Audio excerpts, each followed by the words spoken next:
Hey folks, Gary Johnson here for BlackMenInAmerica.com. I recently had the opportunity to interview a young man named Earl Cooper. I want to introduce you to Earl. He's a very impressive young man. He's a college graduate, he's an author, and he's a pro golfer. Earl is going to be featured in our newsletter, and be sure to check out our exclusive interview with Earl Cooper. Yeah, we're here in Greenbelt, Maryland with Earl Cooper. Earl, talk to us about golf. How did you get into golf? Okay. Well, I started through an inner city youth program in Wilmington, well, actually in New Jersey. My father seen a little sign for the LPG Urban Youth. It's very similar to the First Tee. It is a First Tee now, and just kind of was something to do originally. And then I would say around the age of 12 to 13 is I won the Golf Channel Dry Chip and Putt. It's a national skills competition. And I won locals, won regionals, went all the way to nationals, and ended up coming in second at nationals. And it was a free trip to Disney World on national television. And me and a parent got to go down there. Me and my father went down there, and it was just a wonderful time. And I just remember coming back on that plane ride, and I decided if every golf tournament is like this, I'm ready to practice. So just from that day forth, I just began to start working hard, honing on my skills, and decided that this is what I want to do. Okay. Are you the baddest black golfer out there? I'm one of them. All right. I'm definitely one of them. Okay. What makes you one of the baddest black golfers? Tell us about your game. I hit the ball pretty far. Good short game. I mean, everybody kind of hits it long nowadays, but my short game is definitely, what keeps me around, keeps me competitive. Can chip and putt, get up and down from anywhere. Okay. Was Tiger Woods an inspiration for you growing up? Yeah, definitely. I looked up to him on multiple levels on the field. He's done some amazing things. And I mean, the game of golf still has a long way to go. As far as the racial barrier on the PGA Tour, and also just within the PGA of America, which is two separate entities. The PGA Tour is more of the playing competitive side, and the PGA is more of the management side, where you see your everyday clubs and guys running the shops, but there's still not a lot of African Americans running the shop. The numbers is, I think it's 28,000 official members of the PGA of America. That's kind of the management side, and I roughly want to say there's only like 60 blacks out of that 28,000, and maybe there's, I want to say roughly around 25 active in the whole country. So I mean, we got a long way to go just within the PGA on the management side, and also within the PGA Tour. Obviously, there's only Tiger Woods out there. We have a couple other guys such as Tim O'Neill, a couple other guys that I know of that's, kind of like me, playing on the small mini tours and just trying to make it out there on the big tours. But we just got a long way to go. Okay. How far away are you from being on tour? Well, I mean, I'm relocating to Florida. I'll be working down at the PGA Golf Club. So I feel that that'll give me a great opportunity to really play within the section. Because I'm also getting my PGA membership currently right now. I'm level 1. Well, I just completed level 1, so I'll be going into level 2. So what that will allow me to do is to play a lot of tournaments, and I feel like that's just where I'm at right now. I feel like I got the skills. It's just playing. It's just getting used to, what it takes to get out there, that constant grind, playing against good competition on a consistent basis. My goal is to definitely be in Q school this time next year, fall of 2012. And also within the Florida section, we have about 4 different major tour events that come in our area, which I'll be able to Monday qualify for, and to play in a tournament to hopefully earn a spot in there. So I feel this year will really give me a reality check and really see where I'm at. I mean, that's my goal, to really get out there, get in the fire, and just, play against some good competition. Okay. For those of our site visitors who may not be into golf, what is Q School? Q School is a qualifying school for the PGA Tour. Obviously, golf is all performance-based. It's kind of in a sense like the draft of golf, but it's based upon your performance. And basically, it's like knockout rounds. So you start with pre-qualifying level, and I want to say like the top, let's just say top 20% make it to the next level. And then you go to level 1, level 2, and then there's final stage. And each level is 4 rounds, and they have different stages all over the country. So final stage is huge. You get about 300 to 400 golfers, and only the top 20 get their, or either the top 20 or top 25 get their PGA card, then the next 25 get their nationwide card, and those are, you get full-time status. But it's a long road. It's a lot of golf that you have to play to get to that final stage, and then final stage is actually 6 rounds. Typically, you play 4 rounds in a tournament, 72 holes, but actually final stage is 6 rounds. So it's a long haul.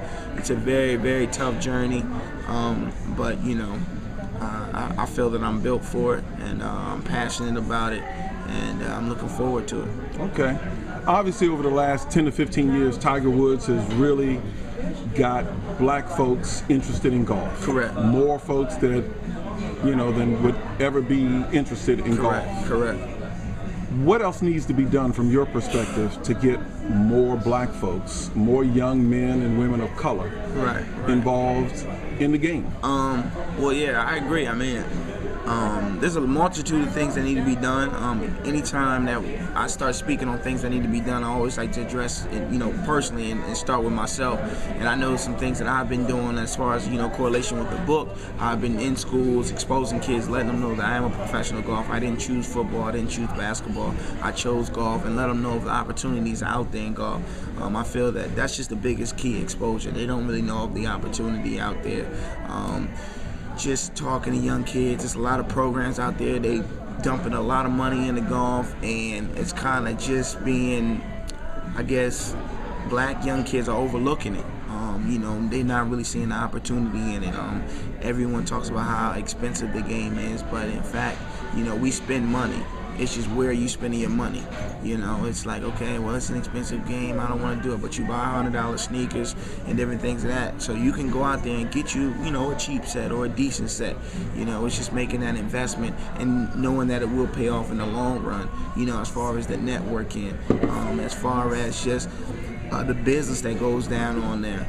The golf course is just, that's what they do. I mean, a lot of business deals are struck on the golf course. And then golf is just, it's a game you can play for a lifetime. It's a game you can play for a lifetime. It doesn't really wear down on your body too hard.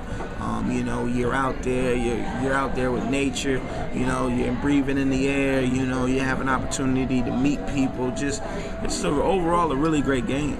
A really great game, but I feel that people just need to understand the opportunity in the game of golf. If more black people understood the opportunity, then more black people would pick it up.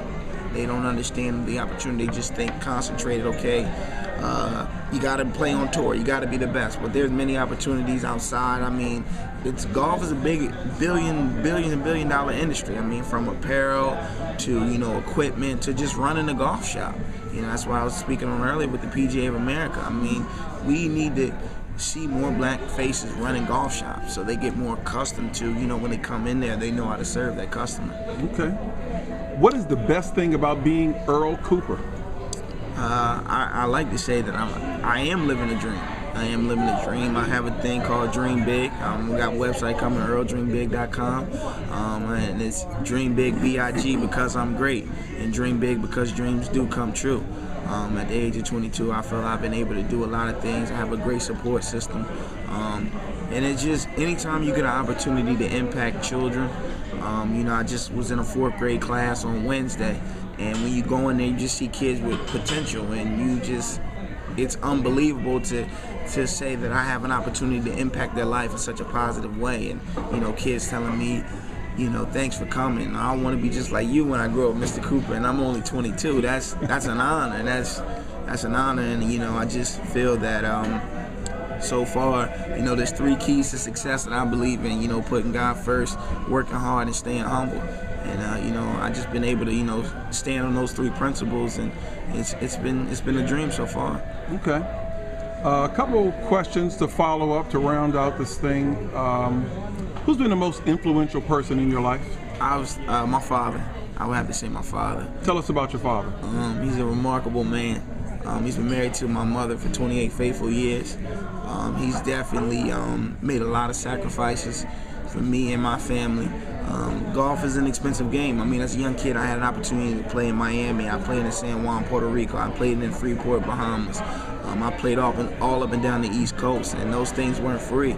And I needed someone to go with. And so he made sure that, he had a job to pay for these things, and where it was a job where, flexible, where he could travel and different things of that nature. And I had a lot of opportunity to spend with my father. I think that really has kind of molded me the person that I was, just being on the road with him. And summers where, I remember one summer I only spent like 2-3 weeks at home. Other time we were just on the road, constantly going here, going there. So yeah, my father has definitely been the number one person. But I mean, I got a great support system. My father's number one, but I owe a lot of people. It's really allowed me to be in the position that I'm in, from my family to outsiders. I mean, I've been able to meet a lot of great men along the journey that have really taken me under their wing and exposed me to things. I feel like that's the biggest key, exposure. But okay. Yeah. All right, one final question, or maybe one final statement. Okay. What advice would you give to young black men in terms of just being successful and maybe finding their dream? Okay. Well, I would obviously, like I said, I got 3 key principles. I believe in putting God first. That's so important in your relationship with God. Secondly is really work hard. I mean, whatever you do, if you work hard at it, somebody will recognize it, and eventually, your hard work does pay off. And then remain humble. I think that, oftentimes that young black men kind of settle for a taste of success. And I felt that I actually did that in my short time, only being 22. I was really good in high school and golf. I mean, my sophomore year, I won conference. I was all state. I just had it kind of going on, and I felt like I settled. I felt that I was the best, and kind of got big-headed and cocky, and my game definitely took a downturn. And I promised myself never again would I settle for a taste of success. I want it to be a lifestyle. So that's what I would definitely encourage kids to do. All right. Well, this is Gary Johnson for BlackMenInAmerica.com, speaking with Earl Cooper in Greenbelt, Maryland. Earl, thanks for being here, and we will see you on the course. Yes, sir. All right.